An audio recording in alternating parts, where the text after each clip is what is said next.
Hello दोस्तों, कैसे हैं आप सब लोग। स्वागत है एक बार फिर से मेरे इस चैनल राजस्थानी इन लंदन में।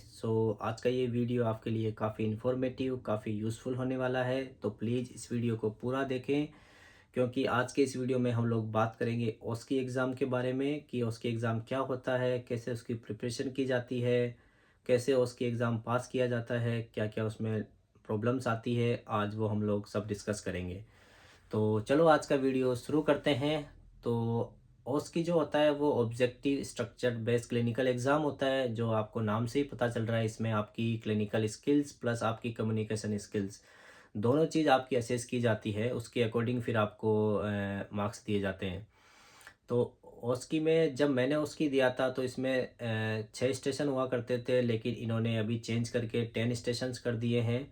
तो उसमें जो 4 स्टेशन होते हैं वो होते हैं एपीआई, असेसमेंट, प्लानिंग, इम्प्लीमेंटेशन और इवैल्यूएशन। फर्दर जो 4 स्टेशन होते हैं वो आपकी स्किल्स के होते हैं। स्किल्स में आपको कोई भी स्किल्स आ सकती है, जैसे वुंड ड्रेसिंग हो गई, एनजी ट्यूब हो गई, आपको आईएम और एससी इंजेक्शन हो गया, या कैथेटर रिमूवल हो गया। तो ऐसे खूब सारी स्किल्स होती है। उसके अलावा जो फर्दर 2 स्टेशंस होते हैं वो होते हैं एविडेंस बेस्ड प्रैक्टिस और प्रोफेशनल वैल्यूज़, जो आपके बिल्कुल साइलेंट स्टेशन होते हैं, जिनमें आपको केवल बैठ के लिखना होता है, किसी से कुछ आपको बात नहीं करनी होती है।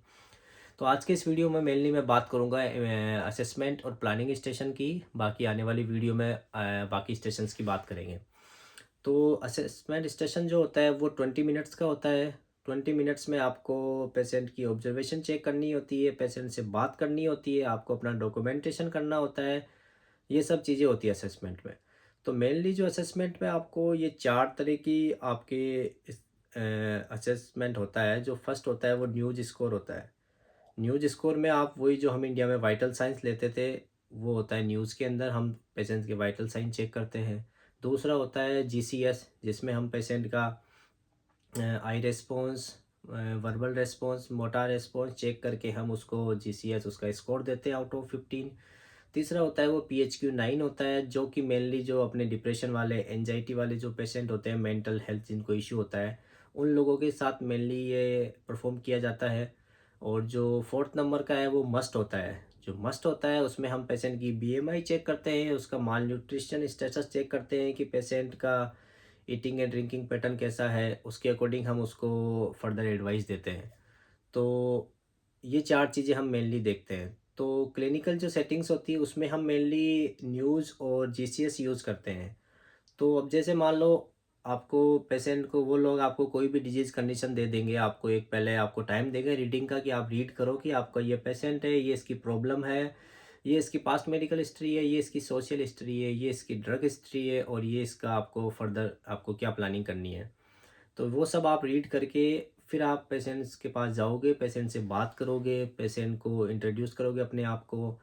तो मेनली उसकी में क्या होता है कि हम कोई भी चीज़ परफॉर्म करने से पहले हमें पेशेंट को एक्सप्लेन करनी होती है, उसकी परमिशन लेनी होती है। इवन आप हैंड हाइजीन भी कर रहे हो तो आपको पूरे स्टेप्स है वो फॉलो करने होते हैं। आपको बोलने होते हैं अपने मुंह से, एग्जामिनर को बताने होते हैं कि मैं ये स्टेप कर रहा हूँ।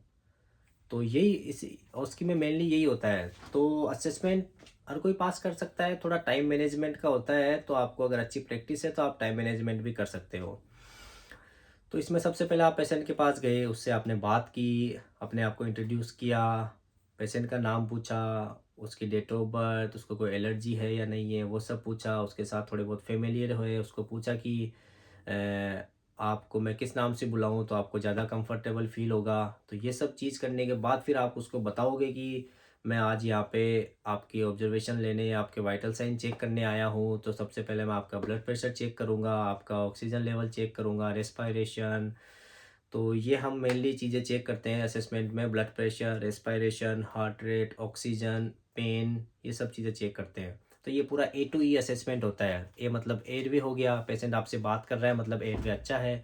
ब्रीथिंग में आप उसका रेस्पायरेशन और हार्ट रेट चेक करते हैं। सी का सर्कुलेशन में आप उसका ब्लड प्रेशर चेक करते हैं।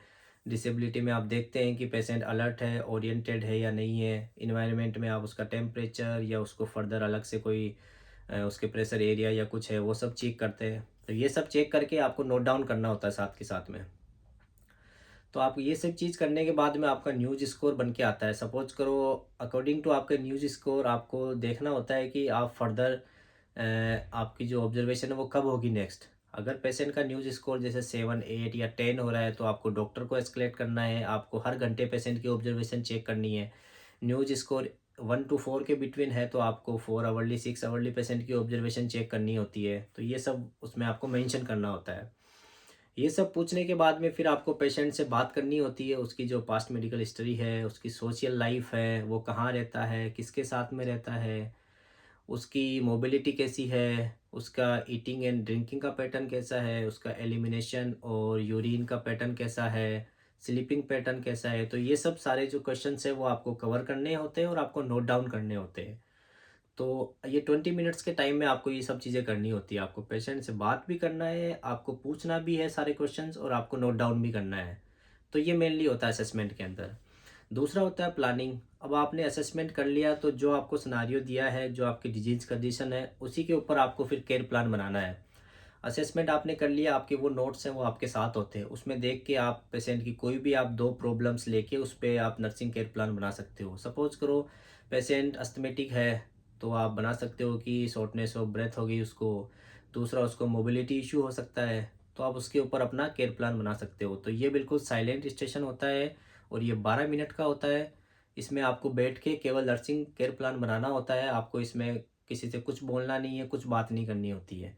तो इसमें आपको बस यही ध्यान रखना आपकी राइटिंग अच्छी हो, आपका जो प्रॉब्लम हो वो आप अच्छी प्रॉब्लम चूज़ करें अकॉर्डिंग टू पेशेंट कंडीशन और उसमें अच्छे-अच्छे पॉइंट बनाने की कोशिश करें। क्योंकि उसमें आप मैक्सिमम 5 टू 6 पॉइंट ही कवर करते हो, तो आप कोशिश करो कि आप अच्छे से अच्छे पॉइंट हो, जो ज़्यादा इम्पोर्टेंट हो उनको पहले ऊपर लिखें, बाकी को नीचे लिखें। तो बाद में आप अपने साइन करें, अपना नाम लिखें, ऊपर पेशेंट की डिटेल हो। ये सब प्लानिंग में आपको मेनली करना होता है। तो ये हो गया प्लानिंग और असेसमेंट के बारे में। तो उम्मीद करता हूँ कि आपको ये वीडियो अच्छा लगा हो। अगर थोड़ा बहुत भी आपको ये वीडियो इन्फॉर्मेटिव लगा हो तो प्लीज़ मेरे चैनल को सब्सक्राइब करें, इसको लाइक करें और अपने दोस्तों के साथ में शेयर करें। क्योंकि जो पुरानी ओस्की थी और नई ओस्की में काफ़ी चीज़ें हैं वो अलग हैं। तो इसीलिए आप लोगों को ये वीडियो काफ़ी इन्फॉर्मेटिव लगेगा।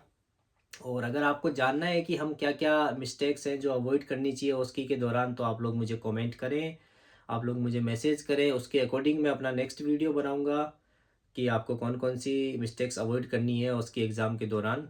तो बाकी इसमें ऐसा कोई टफ़ नहीं है, आप आराम से कर सकते हो, आपको अच्छी प्रैक्टिस है, आपको अच्छी कम्युनिकेशन स्किल्स है, तो आप आराम से ये असेसमेंट और प्लानिंग स्टेशन है, आप पास कर लोगे। So thank you so much दोस्तों, मिलते हैं एक और वीडियो के साथ।